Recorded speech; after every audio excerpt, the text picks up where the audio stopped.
ಪರಪ್ಪನ ಅಗ್ರಹಾರ ನಿಮ್ಗೆಲ್ರಿಗೂ ಕೂಡ ಗೊತ್ತೇ ಇದೆ. ಇತ್ತೀಚೆಗಂತೂ ಪರಪ್ಪನ ಅಗ್ರಹಾರ ತುಂಬಾ ಫೇಮಸ್. ಪ್ರಜ್ವಲ್ ರೇವಣ್ ಕೇಸ್ಗೆ, ದರ್ಶನ್ ಕೇಸ್ ಟ್ರೆಂಡಿಂಗ್ ಆಗ್ಬಿಟ್ಟಿದೆ. ಪರಪ್ಪನ ಅಗ್ರಹಾರ ಅಂದ್ರೆ ಟ್ರೆಂಡಿಂಗ್, ತುಂಬಾ ಫೇಮಸ್. ಮುಂಚೆ ಹೇಗಿತ್ತೋ ಗೊತ್ತಿಲ್ಲ, ಆದ್ರೆ ಈಗ ಫೇಮಸ್. ಯಾಕೆ ಗೊತ್ತಾ? ಈಗ ಫೇಮಸ್ ಆದಷ್ಟು ಕೂಡ ಅಲ್ಲಿ ಸ್ಟ್ರಿಕ್ಟ್ ಜಾಸ್ತಿ ಆಗ್ತಾ ಹೋಗುತ್ತೆ, ಶಿಸ್ತು ಜಾಸ್ತಿ ಆಗ್ತಾ ಹೋಗುತ್ತೆ. ಇದೇ ಪರಪ್ಪನ ಅಗ್ರಹಾರದಲ್ಲಿ ಈಗಾಗ್ಲೇ ಸಾಕಷ್ಟು ಬಾರಿ ವಾರ್ನಿಂಗ್ ಕೊಟ್ಟರು ಕೂಡ ಏನ್ ಮಾಡ್ತಾ ಇದ್ದಾರೆ ಅಲ್ಲಿ ಅಧಿಕಾರಿಗಳು? ಪರಪ್ಪನ ಅಗ್ರಹಾರ ಜೈಲಿನಲ್ಲಿ ಕಳ್ಳ ಪೊಲೀಸ್ ಆಟ ನಡೀತಾ ಇದೆಯಾ? ಇಲ್ಲಿ ಪರಪ್ಪನ ಅಗ್ರಹಾರ ಜೈಲಿನಲ್ಲಿ ಮೊಬೈಲ್ ಹಾವಳಿ ಹೆಚ್ಚಾಗಿದೆ. ಇದು ಮೊದಲನೇ ಬಾರಿ ಅಲ್ಲ, ಹಲವಾರು ಬಾರಿ.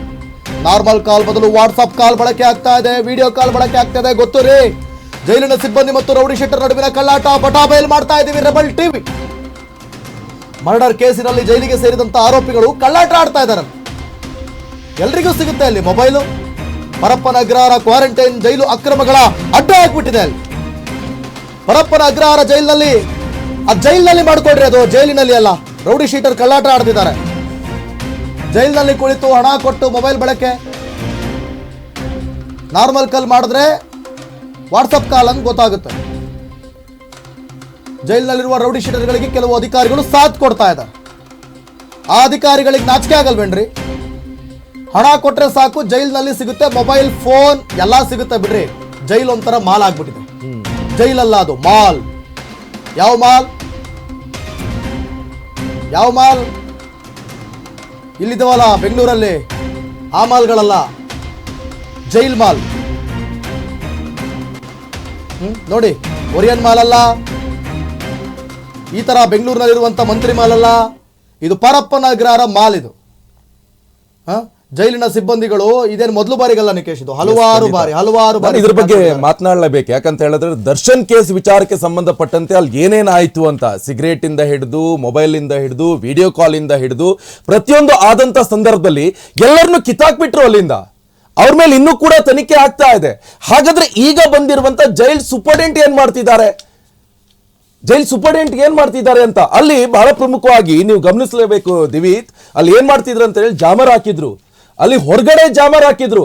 ಅಲ್ಲಿ ಯಾರಿಗೋ ಕೆಲಸ ಮಾಡುವಂತವರಿಗೆ ಅಥವಾ ನಾಗರಿಕರಿಗೆ ತೊಂದರೆ ಆಗ್ತಾ ಇದೆ, ಸಾರ್ವಜನಿಕರಿಗೆ ತೊಂದರೆ ಆಗ್ತಾ ಇದೆ. ಅಲ್ಲಿ ಕಾಲ್ ಮಾಡೋಕ್ ಆಗ್ತಿಲ್ಲ. ನೀವು ಬೇಕಾದ್ರೆ ಪರಪ್ಪನ ಅಗ್ರಹಾರ ಹೊರಗಡೆ ನಿಂತು ಕಾಲ್ ಮಾಡಿ, ಹೋಗಲ್ಲ. ಅಲ್ಲಿ 1 ಕಿಲೋಮೀಟರ್ ಜಾಮರ್ ಹಾಕ್ಬಿಟ್ಟಿದ್ರು. ನಮ್ಮಿಬ್ರದ್ದು ತಿಂಗಳಗಟ್ಟಲೆ ಜೀವನ ಅಲ್ಲೇ ಇತ್ತು. ಎಸ್, ಜೈಲ್ ಮುಂದೆಗಡೆನೆ ರಿಪೋರ್ಟಿಂಗ್ ಮಾಡ್ತಾ ಇದ್ವಿ ನಾವು ಅಲ್ಲಿ ದರ್ಶನ್ ಕೇಸಲ್ಲಿ. ಹಾಗಂತ ಬೇರೆ ತಿಳ್ಕೊಬೇಡಿ, ರಿಪೋರ್ಟಿಂಗ್ ಮಾಡ್ತಾ ಇದ್ವಿ ದರ್ಶನ್ ಕೇಸಲ್ಲಿ. ಆ ಸಂದರ್ಭದಲ್ಲಿ ನಮ್ಗೆ ಕಾಲ್ ಕನೆಕ್ಟ್ ಆಗ್ತಾ ಇಲ್ಲ, ಸಾರ್ವಜನಿಕರಿಗೆ ಸಮಸ್ಯೆ ಆಗ್ತಾ ಇದ್ದಿತ್ತಾಯ್ತು. ಮಕ್ಕಳಿಗೆ ಈಗ ಆನ್ಲೈನ್ ಶಿಕ್ಷಣ ಅಂತ ಹೇಳಿ ಅದಕ್ಕೆ ಸಮಸ್ಯೆ ಆಗ್ತಿತ್ತಾಯ್ತು. ಯಾರಿಗೆ ಅರ್ಜೆಂಟಿಗೆ ಏನೋ ಅಪಘಾತ ಆಯ್ತು, ಆ ಸಂದರ್ಭದಲ್ಲಿ ಆಂಬ್ಯುಲೆನ್ಸ್ ಕಾಲ್ ಮಾಡೋಕ್ ಆಗ್ತಾ ಇಲ್ಲ.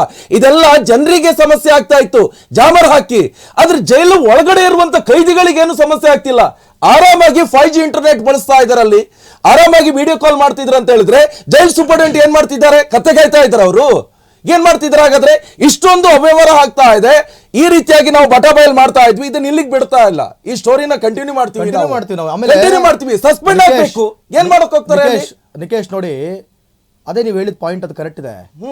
ಜಾಮರ್ ಹಾಕಿದ್ಮೇಲೆ ಅದು ಒಂದಿಷ್ಟು ಮೀಟರ್ ವರೆಗೂ ಹೌದು ಕಂಟ್ರೋಲ್ ಆಗುತ್ತೆ. ಬಟ್ ಹೆಂಗೆ ಒಳಗಡೆ ಇರೋರಿಗೆ ಹೆಂಗ್ ಸಿಗ್ತಾ ಇದೆ? ಇವರಿಗೆ ಸಿಗೋ ತರ ಒಂದು ಜಾಮರ್ ಹಾಕ್ಬಿಟ್ಟಿದಾರ. ವೈರ್ಲೆಸ್ ಇದೆ, ವಾಕಿ ಟಾಕಿ ಇದೆ, ಪೊಲೀಸರು ಯೂಸ್ ಮಾಡ್ಕೋಬಹುದು. ಒಳಗಡೆ ಹೋಗೋರಿಗೆ ಅಲ್ಲಿ ಮೊಬೈಲ್ ಅನ್ನ ಎತ್ತಿಟ್ಕೊಳ್ತಾರೆ. ಆದ್ರೆ ಒಳಗಡೆ ಇರೋರು ಅಷ್ಟು ಸಲೀಸಾಗಿ ಹೇಗೆ ಸರಬರಾಜು ಆಗ್ತಾ ಇದೆ? ಕೇವಲ ಮೊಬೈಲ್ ಮಾತ್ರ ಅಲ್ಲ, ಗಾಂಜಾ ಸಪ್ಲೈ ಆಗ್ತಾ ಇದೆ, ಎಲ್ಲವೂ ಕೂಡ ಸಪ್ಲೈ ಆಗ್ತಾ ಇದೆ. ಹಿಂದೆ ರೇಡ್ ಮಾಡಿದ್ರು, ಏನಾಯ್ತು ಆ ಸಂದರ್ಭದಲ್ಲಿ? ಏನೇನೆಲ್ಲ ಸಿಕ್ಕಾಕೊಂಡ್ರು. ಸೊ ಅಷ್ಟಾದ್ರೂ ಕೂಡ ಇನ್ನೂ ಆ ಪರಪ್ಪನ ಅಗ್ರಹಾರ ಇಷ್ಟು ರೀತಿ ಫೆಸಿಲಿಟಿ ಕೊಡ್ತಾ ಇದೆ ಅಂತ ಹೇಳಿದ್ರೆ ಅದು ಜೈಲಲ್ಲ, ಅದು 5 ಸ್ಟಾರ್ ಹೋಟ್ಲ್. ಅದು ಎಲ್ಲವೂ ಸಿಗುತ್ತೆ ಅಲ್ಲಿ, ಪ್ರತಿಯೊಂದು ಸಿಗುತ್ತೆ. ಝೊಮ್ಯಾಟೋದಿಂದ ಆ ಹಿಂದಿನ ಸಲ ಕೇಸ್ ವಿಚಾರಕ್ಕೆ ಸಂಬಂಧಪಟ್ಟಂತೆ ಝೊಮ್ಯಾಟೋದಿಂದ ಆರ್ಡರ್ ಮಾಡ್ಕೊಂಡು ತರಿಸ್ಕೊಂಡಿದ್ದಾರೆ. ಯಾವ ರೀತಿಯಾಗಿ ಸಲೀಸಾಗಿ ಏನ್ ಬೇಕಾದ್ರೂ ಮಾಡಬಹುದು. ಅಂದ್ರೆ ಈ ವ್ಯವಸ್ಥೆ ಎಷ್ಟು ಮಟ್ಟಿಗೆ ಭ್ರಷ್ಟಾಚಾರ ಆಗಿದೆ ಅಂತ ಸಿದ್ದರಾಮಯ್ಯ ಅವರೇ, ಗೃಹ ಸಚಿವರು ಕೇಳಿದ್ರೆ ಇದ್ರ ಬಗ್ಗೆ ನನಗೆ ಗೊತ್ತಿಲ್ಲ ಅಂತಾರೆ. ನೀವಂತೂ ಟ್ರೆಂಡಿಂಗ್ ಆಗ್ಬಿಡ್ತೀರಾ, ಇನ್ನು ಗೊತ್ತಿಲ್ಲ ಗೃಹ ಸಚಿವರು ಅಂತ. ನೋಡ್ರಿ ಆ ಕಡೆ ರೆಬಲ್ ಟಿವಿ ಇವತ್ತು ಇದ್ರ ಬಗ್ಗೆ ಸುದ್ದಿ ಮಾಡ್ತಾ ಇದೆ. ಇದು ಆಗ್ತಾ ಇರುವಂತದ್ದು ಕಾರಾಗೃಹದಲ್ಲಿ, ಬೇರೆ ಎಲ್ಲೂ ಆಗ್ತಾ ಇಲ್ಲ. ನಾಳೆ ಇನ್ನೊಂದಿಷ್ಟು ಜನ ಹೋಗ್ಕೊಂಡು ಕಾರಾಗೃಹದಲ್ಲಿ ಕೂತ್ಕೊಳ್ತಾರೆ. ಜೈಲು ಇರುವಂತ ಕಳ್ಳರಿಗೆ ಸಂಬಳ ಬೇರೆ ಜಾಸ್ತಿ ಮಾಡ್ಬಿಟ್ರು.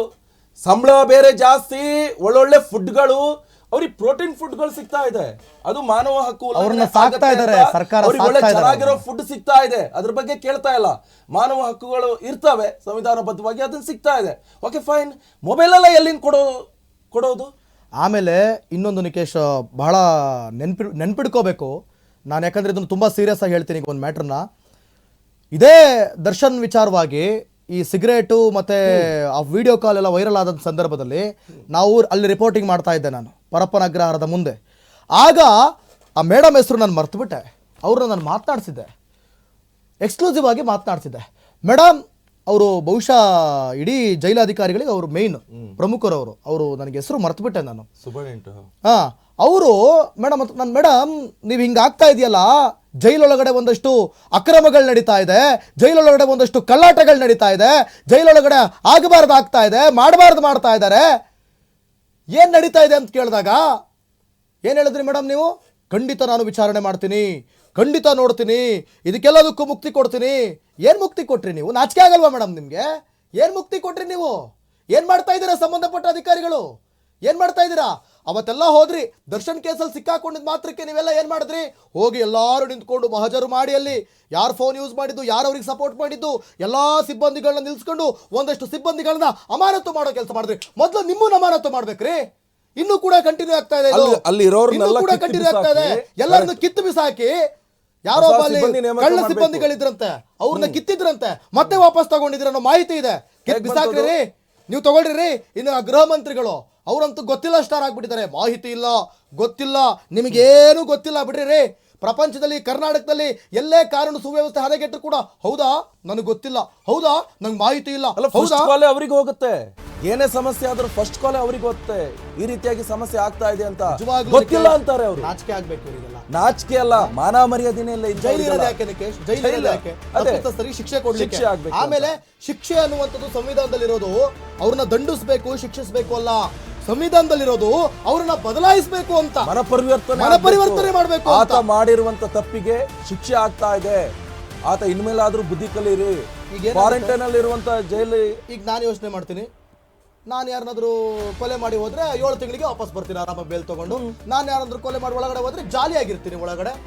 ಜೈಲಲ್ಲಿ ನೆಮ್ಮದಿನಪ್ಪ, ಜೈಲಲ್ಲಿ ಆರಾಮಪ್ಪ, ಇದೆಲ್ಲ ಆಗುತ್ತೆ. ಜೈಲಲ್ಲಿ ಎಲ್ಲ ಓಕೆ, ಹಂಗಾದ್ರೆ ನೆಮ್ಮದಿಯಾಗಿದ್ಬೇಡ. ಇಲ್ಲಿ ಹೊರಗಡೆ ಕೈದಿಗಿಂತ ಕಮ್ಮಿ ಸಂಬಳದವ್ರಿದಾರ್ರಿ, ಕೈದಿಗಿಂತ ಕಮ್ಮಿ ಸಂಬಳದವರಿದ್ದಾರೆ ಹೊರಗಡೆ. ಅವರಿಗೆಲ್ಲ ಊಟ ಎಲ್ಲ ಕೊಟ್ಟು ಒಂದು 2ನೇ ಬ್ರೇಕಿಂಗ್ ಇದೆ ನೋಡೋಣ ನಿಕೇಶ್. ಎಸ್ ಸರ್, 2ನೇ ಬ್ರೇಕಿಂಗ್ ಇದೆ. ಇನ್ನೊಂದು ಅಪ್ಡೇಟ್ಸ್ ಕೂಡ ಇದೇ ವಿಚಾರಕ್ಕೆ ಸಂಬಂಧಪಟ್ಟಂತೆ ಲಭ್ಯವಾಗ್ತಾ ಇದೆ. ಯಾವುದೇ ಆರೋಪಿ ಆಗಿರ್ಲಿ, ಹಣ ಕೊಟ್ರೆ ಸಿಗುತ್ತೆ ಮೊಬೈಲ್. ಅವ್ನು ಯಾವನೇ ಬೇಕಾರಾಗಿರ್ಲಿ, ಹಣ ಕೊಟ್ರೆ ಸಾಕು, ಹಣ ಕೂಡ ಬಾಯಿ ಬಿಡುತ್ತೆ ಅಂತಾರಲ್ಲ, ಇದು ಸತ್ಯ ನಿದರ್ಶನ. ಇದು ಹಣ ಕೊಟ್ರೆ ಸಾಕು, ಜೈಲಲ್ಲಿ ಮೊಬೈಲ್ ಸಿಗುತ್ತೆ.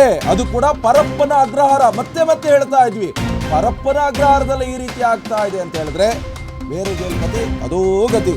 ಆರೋಪಿಗಳಿಂದ ತಮಗೆ ಬೇಕಾದವರಿಗೆ ಜೈಲಿನಿಂದ ಕರೆ, ಯಾರಿಗೆ ಬೇಕಾದ್ರೂ ವಿಡಿಯೋ ಕಾಲ್ ಮಾಡ್ಬೋದು, ಏನ್ ಬೇಕಾದ್ರೂ ಮಾಡ್ಬೋದು. ಆದ್ರೆ ನಾರ್ಮಲ್ ಕಾಲ್ ಮಾಡಿದ್ರೆ ಸಿಕ್ಕಾಕೊಳ್ತಾರೆ ಅಂತ ಹೇಳಿ ವಾಟ್ಸಪ್ ಕಾಲ್ ಮಾಡ್ತಾ ಇದ್ದಾರೆ. ಬೇರೆ ನಂಬರ್ಗಳು ಜೈಲಿನಲ್ಲಿ ಸಿಗ್ತಾ ಇರೋದು ಹೇಗೆ? ಹಾಗಾದ್ರೆ ಜೈಲಿನಿಂದಲೇ ಬೇರೆ ನಂಬರ್ಗಳಿಂದ ಕರೆ ಹೋಗ್ತಾ ಇದೆ. ಪರಪ್ಪನ ಅಗ್ರಹಾರ ಜೈಲಿನ ಮೊಬೈಲ್ ಬಳಕೆ ಇಂಚಿಂಚು ಮಾಹಿತಿ ರೆಬೆಲ್ ಟಿವಿ ಇವತ್ತು ನಿಮ್ಮ ಮುಂದೆ ಇಡ್ತಾ ಇದೆ. ಏನೇನು ಆಗ್ತಾ ಇದೆ? ಪರಪ್ಪನ ಅಗ್ರಹಾರ ಹೆಸರಿ ಮಾತ್ರ. ಮಾನ್ಯ ಗೃಹ ಸಚಿವರೇ, ಹೋಗಿ ಹೆಸರು ಚೇಂಜ್ ಮಾಡಿ, ದೊಡ್ಡ 5 ಸ್ಟಾರ್ ಹೋಟೆಲ್ ಅಂತ ಮಾಡಿಬಿಡಿ, ಇಲ್ಲ 7 ಸ್ಟಾರ್ ಹೋಟೆಲ್ ಅಂತ ಮಾಡಿಬಿಡಿ. ಯಾಕೆ ಸುಮ್ಮನೆ ಅದಕ್ಕೆ ಪರಪ್ಪನ ಅಗ್ರಹಾರ ಅಂತ ಇಟ್ಕೊಳ್ತೀರಾ? ಯೋಗ್ಯತೆಗೆ ಪರಪ್ಪನ ಅಗ್ರಹಾರ ಅಲ್ಲ, ಅದು ಯಾವತ್ತೂ ಕಳೆದೋಗ್ಬಿಡ್ತು. ಅದು ಜೈಲ್ ಅಲ್ಲ, ಅದು 7 ಸ್ಟಾರ್ ಹೋಟೆಲ್. ನನಗೊಂದು ಲೈನ್ ನೆನಪಾಗುತ್ತೆ ನಿಕೇಶ್, ಪರಪ್ಪನ ಅಗ್ರಹಾರ ಅಲ್ಲ ಅದು ಅಂತ ನೀವು ಹೇಳಿದ್ರಲ್ಲ, ಪರಪ್ಪನ ಅಗ್ರಹಾರ ಅಲ್ಲ ಅದು. ಕೇಳಿಸ್ಕೊಂಬಿಡಿ, PCR ರಾಘೋ, ಕೇಳಿಸ್ಕೊಂಬಿಡು PCR ರಾಘೋ, ಅದು ಪರಪ್ಪನ ಅಗ್ರಹಾರ ಅಲ್ಲ, ಅದು ಅವ್ರವ್ರ ಅಪ್ಪನ ಅಗ್ರಹಾರ, ಅವ್ರವ್ರ ಅಪ್ತಿರ ಅಗ್ರಹಾರ ಆಗ್ಬಿಟ್ಟಿದೆ. ಅದು ಏನಾಗ್ಬಿಟ್ಟಿದೆ ಅಂತ ಹೇಳಿದ್ರೆ, ಇವರು ಬೇಲಿನೇ ಎದ್ದು ಹೊಲಮೆ ಇತ್ತಲ್ಲ, ಹಾಗಾಗ್ಬಿಟ್ಟಿದೆ. ಇವರೇ ಹೇಗ್ ಮಾಡಿದ್ರಿ ಅಂದ್ರೆ ಏನು? ಜೈಲಲ್ಲಿ ಇರುವಂತ ಒಳಗಡೆ ಇರುವಂತ ಕಳ್ಳರಿಗೆ ಮೊಬೈಲ್ ಕೊಡೋದು ಯಾರು? ಎಲ್ಲಿಂದ ಹೋಗುತ್ತೆ? ಹಾಗಾದ್ರೆ ಎಲ್ಲಿಂದ ಹೋಗುತ್ತೆ? ಈಗ ನಾರ್ಮಲ್ ಆಗಿ ಏನೋ ಒಂದು ವಸ್ತುನ ತಗೊಂಡು ಹೋದ್ರೆ ಅಲ್ಲಿ ಬೇರೆ ತಂತ್ರಜ್ಞಾನಗಳನ್ನು ಕೂಡ ಅಳವಡಿಕೆ ಮಾಡಿದ್ರು ಜೈಲಲ್ಲಿ ಇರುವಂತದವರು. ಹಾಗಾದ್ರೆ ಸುಮ್ಮನೆ ಏನ್ ಬೇಕಾದ್ರೂ ಅಲ್ಲಿ ಕೊಡ್ತಾ ಇರ್ಬೋದು. ಹಾಗಾದ್ರೆ ನಾಳೆ ಯಾವನೊಬ್ಬ ಬಾಂಬ್ ಇಟ್ಟು ಬರ್ತಾನೆ ಹೊರಗಡೆ, ಯಾವನೋ ವಿಚಾರಣೆ ದಿನ ಕೈದಿನ ಮಾತಾಡ್ಸೋಕೆ ಸಂಬಂಧಿಕರು ಹೋಗ್ತಾರೆ, ಬಾಂಬ್ ಇಟ್ಟು ಬರ್ತಾರೆ ಅಂದ್ರೆ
ಗೃಹ ಮಂತ್ರಿಗೆ ನನ್ನ ಕೈಲಿ ಆಗ್ತಾ ಇಲ್ಲ ಅಂತ ಈಗಾಗಲೇ ಅವ್ರು ಒಪ್ಕೊಂಡಿದ್ದಾರೆ ಅದನ್ನು. ನನ್ನ ಕೈಲಿ ಆಗಲ್ಲ, ಬೇರೆಯವ್ರಿಗೆ ಕೊಟ್ಬಿಡೋಣ, ನಾನು ಬೇರೆ ಯಾಕೆ ಮೇಂಟೈನ್ ಮಾಡೋಕ್ಕಾಗಲ್ಲ ಅಂದರೆ ರಾಜೀನಾಮೆ ಕೊಟ್ಟು ಹೋಗ್ತಾ ಇರಿ ಮನೆಗೆ. ಹೋಗ್ರಿ, ಇದ್ದಾರೆ ಬೇಜಾನ್ ಜನ ಇದ್ದಾರೆ, ಒಳ್ಳೆ ಯಂಗ್ಸ್ಟರ್ಸ್ಗಳಿಗೆ ಕೊಡ್ರಿ, ಬಿಸಿ ರಕ್ತ ಇರೋರಿಗೆ ಕೊಡ್ರಿ, ಚೆನ್ನಾಗಿ ಹ್ಯಾಂಡ್ಲ್ ಮಾಡ್ತಾರೆ.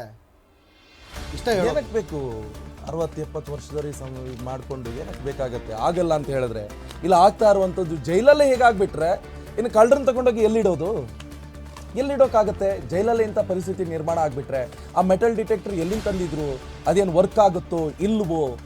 ನಾಳೆ ಯಾವನೋ ಬಾಂಬ್ ಇಟ್ಟು ಬಂದ ಆ ಮೆಟಲ್ ಡಿಟೆಕ್ಟರಲ್ಲಿ ಏನು ಚಾಕು ಚೂರಿ ಎಲ್ಲವೂ ಕೂಡ ಸಪ್ಲೈ ಆಗ್ತಾ ಇದೆ. ಜೊತೆಗೆ ಮೊನ್ನೆ ಒಬ್ಬ ಕೇರಳದಲ್ಲಾಯಿತು ಘಟನೆ, ಇಂಥದ್ದೇ ಘಟನೆ ಆಗ್ಬಿಟ್ಟಿದೆ ಕೇರಳದಲ್ಲೂ ಕೂಡ. ಆತ ಜೈಲಿಂದ ಪರಾರಿ ಆದ, ಹಿಡಿದು ಬಿಟ್ರು.